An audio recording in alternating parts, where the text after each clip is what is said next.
Hello aspirants, welcome to Success Adda academy, number 1 coaching institute of JNK। हम लोग जो है प्रोनाउन के टॉपिक को डिस्कस कर रहे थे और लास्ट वीडियो लेक्चर में हमने डिस्कस कर लिया था सब्जेक्टिव केस के यूजेस को। अब आगे हम डिस्कस करने वाले हैं ऑब्जेक्टिव केस के यूजेस, यानी कि जो भी प्रोनाउंस हमारे ऑब्जेक्टिव केस में फॉल करते हैं उनको हम कहाँ पर और कैसे यूज करेंगे। ऑब्जेक्टिव केस के प्रोनाउंस कौन कौन से हैं? जैसे अगर मैं आई की बात करूं, आई का ऑब्जेक्टिव केस है मी, वी का ऑब्जेक्ट है अस, यू का ऑब्जेक्ट यू ही होता है, ही का हिम है, शी का हर, इट का इट एंड दे का देम। तो ये सभी प्रोनाउंस कहाँ यूज होंगे, एक एक करके हम इसके यूजेस को डिस्कस करेंगे। इसमें हमने दो इंपॉर्टेंट यूजेस को पढ़ना है। सबसे पहला है वर्ब प्लस ऑब्जेक्टिव केस। तो लेट्स सी कि वर्ब प्लस ऑब्जेक्टिव केस क्या बोल रहा है। देखिए, हमने सब्जेक्टिव केस के यूज में पढ़ा था कि जब कभी भी हम सब्जेक्ट का यूज करते हैं तो उसके साथ एक वर्ब आ जाता है और वर्ब के साथ हमेशा एक सब्जेक्ट आता है। सिमिलरली वर्ब्स के साथ ऑब्जेक्टिव केस भी यूज होते हैं। सब्जेक्ट जनरली वर्ब से पहले यूज किए जाते हैं और वर्ब हमेशा ही सब्जेक्ट के बाद यूज होता है, लेकिन जो आपके ऑब्जेक्टिव केस होते हैं वो वर्ब के बाद आते हैं। ठीक है, जैसे for example she killed him। killed is what? a verb and him जो है ये हमारा he का ऑब्जेक्टिव केस है, ये एक ऑब्जेक्ट है ना।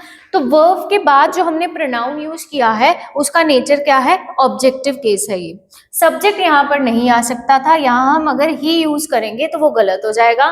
क्यों? क्योंकि हमारा ये यूज बोल रहा है कि वर्ब्स के बाद जनरली ऑब्जेक्टिव केस को यूज किया जाता है। ऐसे ही और भी एग्जाम्पल्स हम जो है इसमें कर सकते हैं। अच्छा, एक डाउट यहाँ पर हो सकता है, वो क्या? क्योंकि कल जब हम सब्जेक्टिव केस को डिस्कस कर रहे थे तो उसमें हमने जो सेकंड यूज पढ़ा था वो था बी प्लस सब्जेक्टिव केस, यानी कि जो हमारा बी है उसकी बहुत सारी फॉर्म्स हैं और वो भी एक तरह का वर्ब ही है। तो उसके बाद हमने पढ़ा था कि बी की फॉर्म कहीं पर भी अगर यूज हो रही है, मेन वर्ब का काम कर रही है, तो उसके बाद जो हम प्रोनाउन यूज करते हैं वो सब्जेक्टिव केस के होने चाहिए। यानी उस केस में भी हम वर्ब की ही बात कर रहे थे, लेकिन वर्ब के बाद हम किसको यूज कर रहे थे? सब्जेक्टिव केस को यूज कर रहे थे। और यहाँ हम ये बोल रहे हैं कि वर्ब के बाद हमें ऑब्जेक्टिव केस को यूज करना चाहिए। तो दोनों बातें आपस में कॉन्ट्राडिक्ट हो जाती हैं, लेकिन कॉन्ट्राडिक्टरी नेचर होने के बाद भी ये दोनों बातें अपनी अपनी जगह पर वैलिड हैं, सही है। कैसे? मैं आपको डिफरेंस बताती हूँ। हमने कल पढ़ा कि अगर हमारा बी का कोई भी फॉर्म मेन वर्ब का काम करे तो उसके बाद हम सब्जेक्टिव केस को यूज करते हैं, यानी कि कौन से प्रोनाउन आएंगे? जो सब्जेक्ट का काम करते हैं। आज हम बोल रहे हैं कि अगर कोई भी वर्ब आ जाए तो उसके बाद हम ऑब्जेक्टिव केस के प्रोनाउन को यूज करेंगे, ये भी वर्ब, ये भी वर्ब। लेकिन दोनों में डिफरेंस है। जब यहां मैं बात कर रही हूं तो बी की बात कर रही हूं पर्टिकुलरली, कि बी की फॉर्म मेन वर्ब का काम करे तब सब्जेक्टिव केस यूज होगा।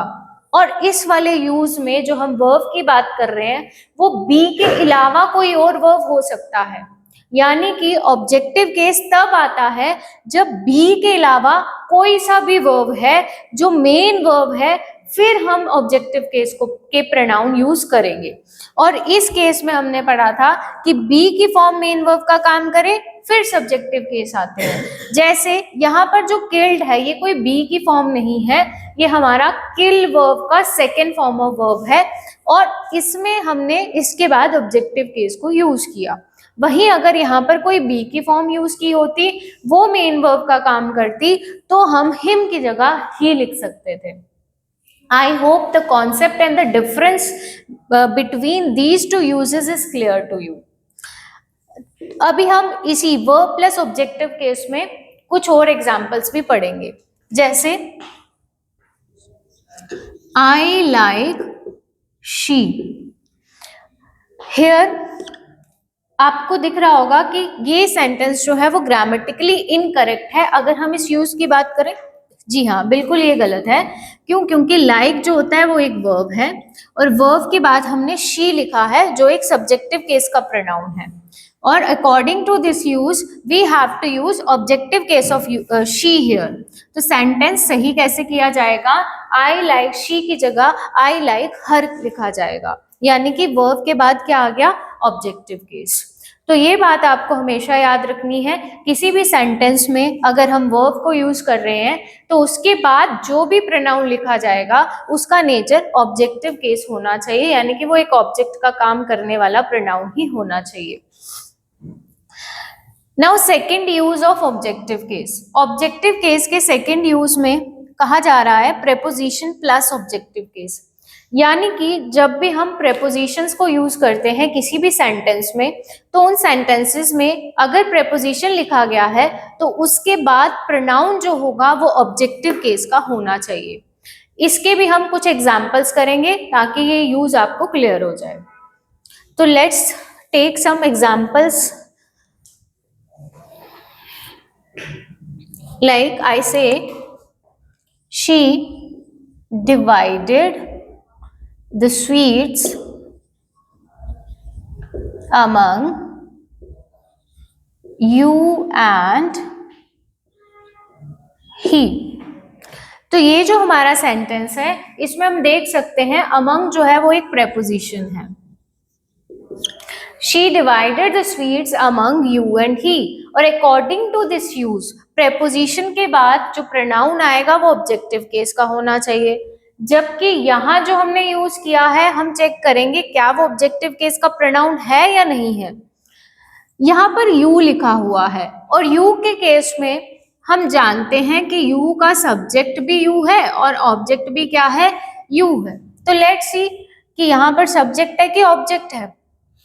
यू तो लिखा है, हमें कैसे पता कि ये यू सब्जेक्ट है कि ऑब्जेक्ट है?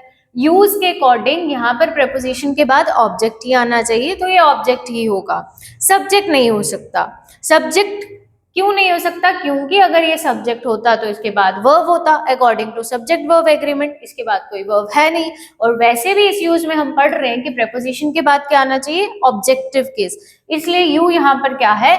एक ऑब्जेक्टिव केस है। यू एंड ही, अब यहाँ मिस्टेक हो गई है। क्या मिस्टेक हुई है? हम जानते हैं जो ही है हमारा वो एक सब्जेक्टिव केस का प्रोनाउन होता है और अमंग प्रेपोजिशन था, और प्रेपोजिशन के बाद हमें क्या यूज करना चाहिए? ऑब्जेक्टिव केस का प्रोनाउन, इसलिए यहाँ ही नहीं, क्या आना चाहिए? हिम आना चाहिए। तो she divided the sweets among you and him.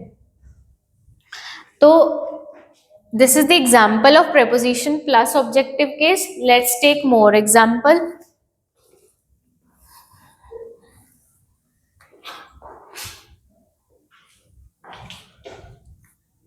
He mocked at you and I. He mocked at you and I. At जो है वो एक preposition है और रूल के अकॉर्डिंग प्रेपोजिशन के बाद क्या आना चाहिए? Objective case. लेट्स सी हमने ऑब्जेक्टिव केस यूज किया है या नहीं। You here is an object but I is not object. I जो है वो सब्जेक्टिव केस होता है, इसलिए ये गलत है, यहाँ पर मी आना चाहिए, है ना। आई का ऑब्जेक्टिव केस क्या होता है? मी। तो सेंटेंस सही कैसे होगा? He mocked at you and me.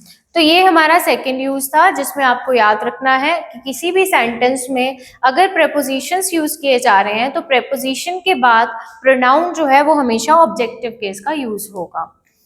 तो ये दो यूजेस हमने डिस्कस कर लिए हैं, लेकिन ऑब्जेक्टिव केस के यूजेस को अभी हम यहाँ पर ही खत्म नहीं करेंगे।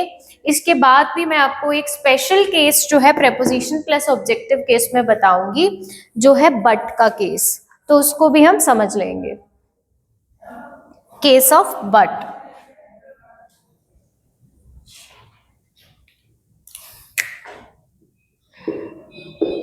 ये जो हमारा वर्ड है बट, ये इसके दो नेचर होते हैं, यानी कि दो पार्ट्स ऑफ स्पीच में ये एग्जिस्ट करता है। बट की अगर बात करें तो कुछ सेंटेंसेस में ये प्रेपोजिशन का काम करता है, वहीं कुछ सेंटेंसेस में ये कंजंक्शन का काम करता है। कभी प्रेपोजिशन का काम करेगा और कभी कंजंक्शन का काम करेगा। प्रेपोजिशन की अगर बात करें, बट अगर प्रेपोजिशन का काम करता है तो इसका जो मीनिंग होगा हिंदी में बट का, वो होगा के सिवाय। अगर बट प्रेपोजिशन का काम करे तो हिंदी में इसका मीनिंग होगा के सिवाय। वहीं अगर हमारा बट किसी सेंटेंस में कंजंक्शन का काम करता है तो इसका मतलब है लेकिन। तो बट के दो मीनिंग है, के सिवाय और लेकिन। दोनों मीनिंग अलग अलग पार्ट्स ऑफ स्पीच के हैं। प्रेपोजिशन में के सिवाय, कंजंक्शन के केस में लेकिन। अब बट का स्पेशल केस हम क्यों पढ़ रहे हैं? क्योंकि इसके दो पार्ट्स ऑफ स्पीच हैं और दो अलग अलग पार्ट्स ऑफ स्पीच होने की वजह से इसके साथ यूज होने वाले प्रोनाउंस भी अलग होंगे। जैसा कि हमने सब्जेक्टिव केस में डिस्कस किया था कि कंजंक्शंस के बाद सब्जेक्टिव केस को यूज किया जाना चाहिए, और अभी हमने कुछ देर पहले पढ़ा कि अगर किसी सेंटेंस में प्रेपोजिशन हो तो उसके बाद हमें ऑब्जेक्टिव केस को यूज करना चाहिए, यानी कि बट के साथ यूज होने वाले प्रोनाउंस अलग अलग होंगे। अगर हमारा बट प्रेपोजिशन का काम करे तो हमें उसके बाद ऑब्जेक्टिव केस के प्रोनाउन यूज करने हैं। वहीं अगर हमारा बट कंजंक्शन का काम करे तो हमें उसके साथ सब्जेक्टिव केस के प्रोनाउन यूज करने हैं। तो इसी से रिलेटेड हम कुछ सेंटेंसेस भी करेंगे अभी, जिसमें बट प्रेपोजिशन और कंजंक्शन का काम करेगा, और हम देखेंगे कैसे हमारे प्रोनाउन जो है वो चेंज होते हैं दोनों सेंटेंसेस में। Let's see. For example, I say, he is honest, but he is poor. Second sentence, she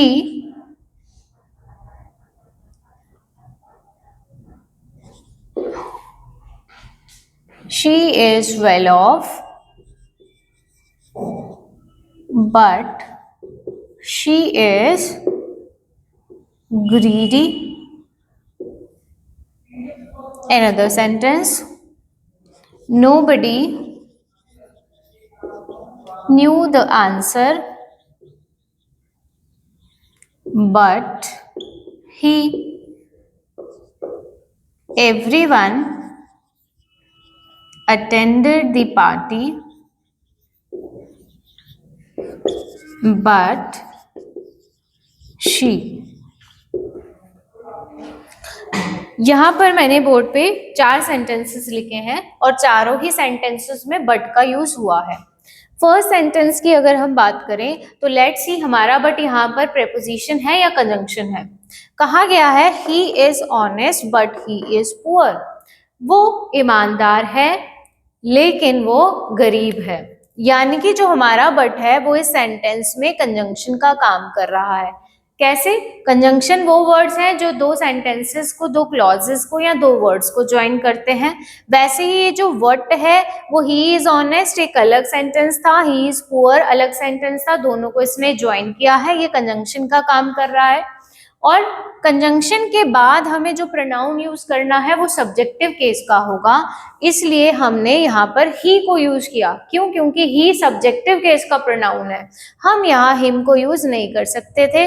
क्यों? क्योंकि कंजंक्शन के बाद सब्जेक्टिव केस आते हैं, ना कि ऑब्जेक्टिव केस। नेक्स्ट सेंटेंस में भी देखेंगे, she is well of but she is greedy. वो फाइनेंशियली तो बहुत अच्छी कंडीशन में है लेकिन वो लालची है। लेकिन यानी कि बट यहाँ पर कंजंक्शन का काम कर रहा है, दैट इज वाई हमने बट के बाद शी को यूज किया है, ना कि हर को। क्यों? क्योंकि कंजंक्शंस के बाद क्या आएंगे? Subjective case.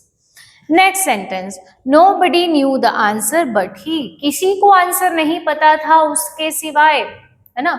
तो बट यहाँ पर जो मीनिंग दे रहा है वो के सिवाय का दे रहा है, तो यानी कि बट यहाँ पर एज अ प्रेपोजिशन यूज हुआ है। प्रेपोजिशन यूज हुआ है तो प्रेपोजिशन के बाद क्या आना चाहिए? ऑब्जेक्टिव केस का प्रोनाउन।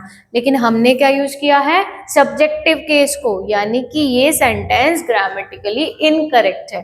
सही करेंगे, प्रेपोजिशन के बाद क्या आना चाहिए? ऑब्जेक्टिव केस, इसलिए ही नहीं क्या लिखा जाएगा? हिम लिखा जाएगा। Nobody knew the answer but him. आपको समझ में आया ना कि यहाँ ही गलत कैसे हुआ? दोबारा सुन लीजिए। क्यों? क्योंकि बट यहाँ प्रेपोजिशन का काम कर रहा है, और हमने ऑब्जेक्टिव केस के यूजेस में पढ़ा कि अगर कहीं पर भी प्रेपोजिशन यूज होता है उसके बाद ऑब्जेक्टिव केस के प्रोनाउन आते हैं, और इसी वजह से हमने ही को हटाकर यहाँ पर हिम लिखा। क्यों? क्योंकि ही सब्जेक्ट था और हमें क्या चाहिए? ऑब्जेक्ट, और ही का ऑब्जेक्ट क्या होता है? हिम होता है। Next sentence, everyone attended the party but she. सबने पार्टी अटेंड की थी उसके सिवाय, है ना। यहाँ पर भी उसके सिवाय, के सिवाय का मीनिंग आ रहा है। बट जो है वो प्रेपोजिशन का काम कर रहा है, और अब आप अच्छे से जानते हैं कि प्रेपोजिशन के बाद ऑब्जेक्टिव केस आते हैं, और शी तो सब्जेक्टिव केस है। तो इस सेंटेंस में भी मिस्टेक है, शी नहीं, क्या आना चाहिए? हर आना चाहिए। तो इस सेंटेंस का जो भी एरर था वो हमने ठीक कर लिया। शी की जगह क्या लिखा गया? हर। क्यों? क्योंकि प्रेपोजिशन था, इसी वजह से यहाँ पर ऑब्जेक्टिव केस का प्रोनाउन यूज किया जाएगा। तो ये हमने पढ़ा बट का स्पेशल केस, जिसमें हमने सीखा कि बट अगर प्रेपोजिशन का काम करे तो आप ऑब्जेक्टिव केस के प्रोनाउन यूज करेंगे, और वहीं अगर आपका बट कंजंक्शन का काम कर रहा है तो आप सब्जेक्टिव केस के प्रोनाउंस को यूज करेंगे। लेकिन इस बात से आपको एक कंफ्यूजन भी हो सकता है ना, पेपर में इतनी सारी चीजें याद तो नहीं रहती हैं, आप भूल गए, है ना, कि प्रेपोजिशन के बाद सब्जेक्टिव केस था या कंजंक्शन के बाद सब्जेक्टिव केस था। रिवर्स या उल्टा भी किया जा सकता है। तो मैं आपको इसी टाइप के एरर को एक और तरीके से सॉल्व करना बताऊंगी, तो आप इसको एक स्पेशल ट्रिक की तरह ट्रीट कर सकते हैं। हम चेक करेंगे कि इन्हीं सभी आंसर्स को हम कैसे किसी और तरीके से सॉल्व कर सकते हैं। हमने कल की क्लास में डिस्कस किया था सब्जेक्ट वर्ब एग्रीमेंट, सबको याद ही होगा, अगर नहीं याद है तो मैं याद दिला देती हूँ। सब्जेक्ट वर्ब एग्रीमेंट में हमने पढ़ा कि कहीं पर भी सब्जेक्ट का यूज किया जा रहा है तो उसके साथ एक वर्ब का होना जरूरी है। वहीं अगर किसी वर्ब का यूज किया जा रहा है तो उसके साथ एक सब्जेक्ट का होना जरूरी है। बस इसी कॉन्सेप्ट को यूज करते हुए हम इस तरह के एरर्स को निकालना सीखेंगे। सबसे पहला जो मेरा सेंटेंस है, he is honest but he is poor, इसको हम सब्जेक्ट वर्ब एग्रीमेंट से सॉल्व करेंगे। कैसे? ठीक है, ही क्या है? सब्जेक्ट है। इज क्या है? वर्ब है। तो यहाँ जो हमारा सब्जेक्ट वर्ब एग्रीमेंट है वो फुलफिल हो रहा है। क्यों? क्योंकि सब्जेक्ट के साथ वर्ब को लिखा गया है। अब नेक्स्ट हम देखेंगे कि हमारे सेंटेंस में हमें नहीं पता यहाँ बट के बाद ही आना है या हिम आना है। हम पेपर में भूल गए कि बट जो है कंजंक्शन है या प्रेपोजिशन है, इसके बाद आपको सब्जेक्ट लिखना है या ऑब्जेक्ट लिखना है, यू आर कंफ्यूज। लेकिन सब्जेक्ट वर्ब एग्रीमेंट से आप चेक कर सकते हैं। कैसे चेक करेंगे? सपोज कर लेते हैं कि मैं यहाँ पर हिम लिख देती हूँ, ही की जगह क्या लिख दूं? हिम। तो हिम हमें पता है क्या है? ऑब्जेक्ट है। अब अगर ये ऑब्जेक्ट है तो इसके बाद क्या लिखा हुआ है? इज, जो क्या है? एक वर्ब है। क्या ऑब्जेक्ट के बाद वर्ब आ सकता है? नहीं, है ना। क्यों? क्योंकि हमने सब्जेक्ट वर्ब एग्रीमेंट में पढ़ा कि सब्जेक्ट को वर्ब चाहिए, वर्ब को सब्जेक्ट चाहिए, है ना। वर्ब से पहले हमेशा सब्जेक्ट आना चाहिए। तो हम अगर हिम लिखेंगे तो ये गलत हो जाएगा। तो हमें यहाँ से पता चला कि हिम की जगह हमें ही चाहिए। क्यों? क्योंकि ये वर्ब है और वर्ब से पहले हमेशा सब्जेक्ट ही आता है according to subject verb agreement. तो this thing can be understood by this concept also कि सब्जेक्ट वर्ब एग्रीमेंट में हम ये चेक कर सकते हैं कि अगर वर्ब दिया है तो सब्जेक्टिव केस का प्रोनाउन आपको पहले यूज करना है। तो हिम की जगह ही लिख देंगे, ही सब्जेक्ट है, इज क्या है? वर्ब है। नेक्स्ट सेंटेंस को भी ऐसे ही करने की कोशिश करेंगे। शी इज सब्जेक्ट, इज क्या है? वर्ब है। सब्जेक्ट वर्ब एग्रीमेंट हमारा पूरा हुआ। आगे शी आना है कि हर आना है? We don't know. क्यों? क्यों हम भूल गए। बट प्रेपोजिशन है, कंजंक्शन है, क्या है? तो अब हम क्या करेंगे? सब्जेक्ट वर्ब एग्रीमेंट को यूज करेंगे। इज यहाँ पर यूज किया हुआ है तो इज क्या होता है? वर्ब होता है। तो वर्ब से पहले क्या आएगा? सब्जेक्ट। Very good. तो यहाँ पर शी ही आएगा। अगर हर लिख दिया जाए तो गलत हो जाएगा। क्यों? क्योंकि हर तो ऑब्जेक्ट है, हमें क्या चाहिए था? सब्जेक्ट चाहिए था, तो सब्जेक्ट ही लिखा हुआ है। तो इस तरह से हम इसको कर सकते हैं। थर्ड सेंटेंस को भी इसी मेथड से करेंगे। Nobody is subject, new is verb। तो यहाँ हमारा सब्जेक्ट वर्ब एग्रीमेंट पूरा हो रहा है। नेक्स्ट हम देखेंगे बट यूज हुआ है। अब बट के बाद हमें नहीं पता प्रेपोजिशन है या कंजंक्शन है, क्या है। मैंने अपना आंसर लगा दिया ही क्या होता है? सब्जेक्टिव केस का प्रोनाउन। और अगर ये सब्जेक्ट है तो according to subject verb agreement हमें इसके साथ एक वर्ब को यूज करना पड़ेगा। क्या इसके आगे कोई वर्ब लिखा गया है? नहीं लिखा गया है ना। अगर हम ही यूज करेंगे तो इसके बाद मुझे एक वर्ब चाहिए और वर्ब आगे है नहीं। इसका मतलब ये हुआ कि हम ही को यूज नहीं कर सकते, क्योंकि सब्जेक्ट अकेला नहीं आएगा, उसको हमेशा ही वर्ब की जरूरत रहेगी। तो इसीलिए यहाँ पर ही की जगह क्या आना चाहिए? हिम आना चाहिए। नेक्स्ट सेंटेंस में भी ऐसे ही करेंगे। एवरीवन सब्जेक्ट है, अटेंडेड वर्ब है, ठीक है। बट अगेन हमारा यूज हुआ है। अगर मैं यहाँ शी को यूज कर लूं तो शी सब्जेक्ट है और सब्जेक्ट को वर्ब की जरूरत है, वर्ब आगे है नहीं, तो शी भी नहीं आ सकता। इसीलिए यहाँ शी की जगह हम क्या यूज करेंगे? हर। तो आपने देखा कि सब्जेक्ट वर्ब एग्रीमेंट से भी हम बट वाले केसेस को सॉल्व कर सकते हैं। आपको जो भी मेथड आसान लगे आप उसको फॉलो कर सकते हैं। आप चाहे तो ये कॉन्सेप्ट रट सकते हैं कि प्रेपोजिशन होगा तो ऑब्जेक्टिव केस, कंजंक्शन होगा तो सब्जेक्टिव केस। चाहे तो आप सब्जेक्ट वर्ब एग्रीमेंट का यूज करके भी इस तरह के क्वेश्चंस के एरर ढूंढ सकते हैं। तो ये हमने पढ़े ऑब्जेक्टिव केस के यूजेस, जिसमें हमने बट के स्पेशल केस को भी पढ़ा। ऑब्जेक्टिव केस के यूजेस में जो हमने सबसे पहले पढ़ा वो था वर्ब प्लस ऑब्जेक्टिव केस, जिसमें हमने पढ़ा कि वर्ब्स के बाद हमेशा ऑब्जेक्टिव केस के प्रोनाउन यूज किए जाएंगे। दूसरा हमने डिस्कस किया कि जब कभी भी किसी भी सेंटेंस में प्रेपोजिशन यूज होता है तो उसके बाद भी प्रोनाउन ऑब्जेक्टिव केस के यूज होंगे। उसके बाद हमने डिस्कस किया बट के स्पेशल केस को, जिसको मैंने आपको दो मेथड से एक्सप्लेन किया। तो ये था हमारा ऑब्जेक्टिव केस के यूजेस। आई होप आपको समझ में आया होगा। इसके बाद का जो भी कंटेंट हमारा रह गया है प्रोनाउन का, uses of possessive adjective and uses of possessive pronoun, उसको हम नेक्स्ट वीडियो लेक्चर में कवर करेंगे। Thank you so much.